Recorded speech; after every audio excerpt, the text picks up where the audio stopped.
انگلیسی رو باید از دل مکالمه‌های واقعی یاد گرفت، نه فقط با کتاب و گرامر.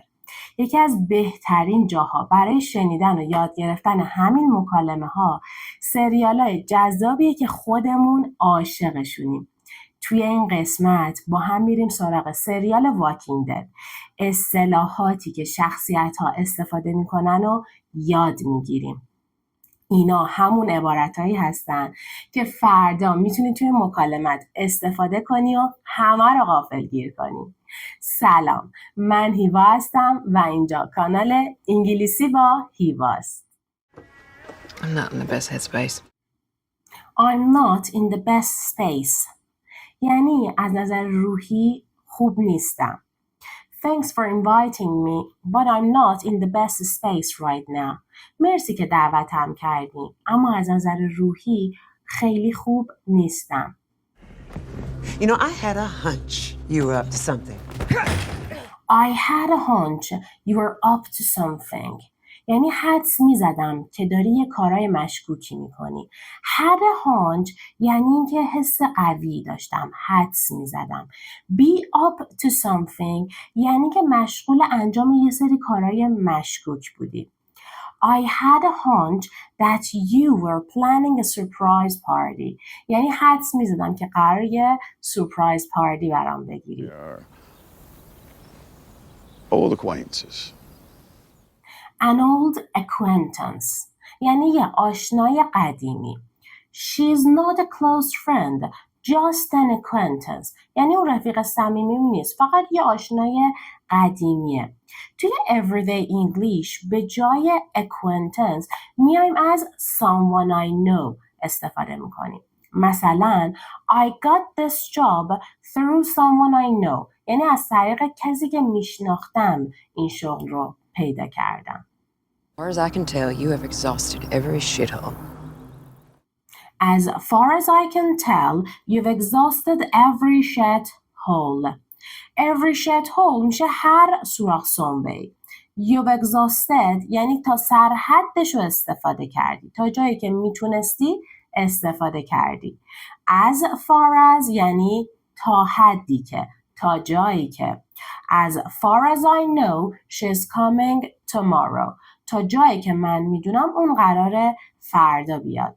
اینجا مگی داشت میگفتش که تا جایی که من میدونم تو تمام سوراخ سنبه های این شهر رو استفاده کردی و جای دیگه نداری برای رفتن. Hey, I don't recall this being the way to Hilltop. I don't recall this. اینو یادم نمیاد. از verb recall زمانی استفاده میکنیم که بخوایم بگیم دارم تلاش میکنم که یه موضوع دقیق و خاص رو به یاد بیارم. فرقش با remember اینه که خیلی جدی‌تر و رسمی‌تره. در حالی که remember معمولاً برای موضوعات کلی و روزمره استفاده میشه. I got a feeling it cuts both ways.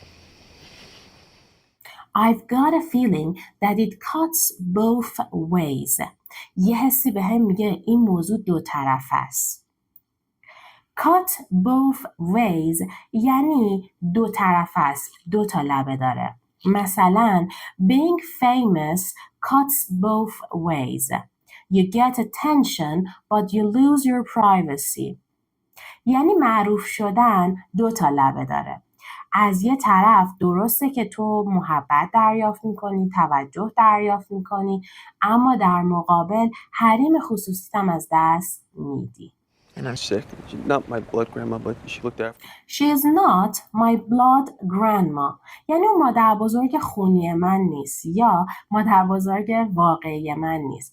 اگر بخوایم رسمی تر و حرفه‌ای تر بگیم بهتره که بگیم She is not my biological grandma. یعنی اون گرندمای واقعی من نیست. They must have heard us.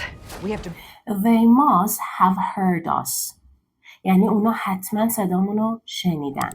توی انگلیسی برای بیان یه حدس قوی در مورد اتفاقی که توی گذشته افتاده میایم از ساختار must plus have plus past participle استفاده میکنیم. مثلا she must have forgotten about the meeting. اون حتما جلسه رو فراموش کرده. I'm open to hearing it. I'm open to hearing it یعنی آمادم که بشنوم. I'm open to یعنی تمایل دارم، آمادگیشو دارم. مثلا if you have an idea I'm open to hearing it اگر ایده‌ای داری آمادم که بشنوم. Sometimes a building on fire is just a building on fire.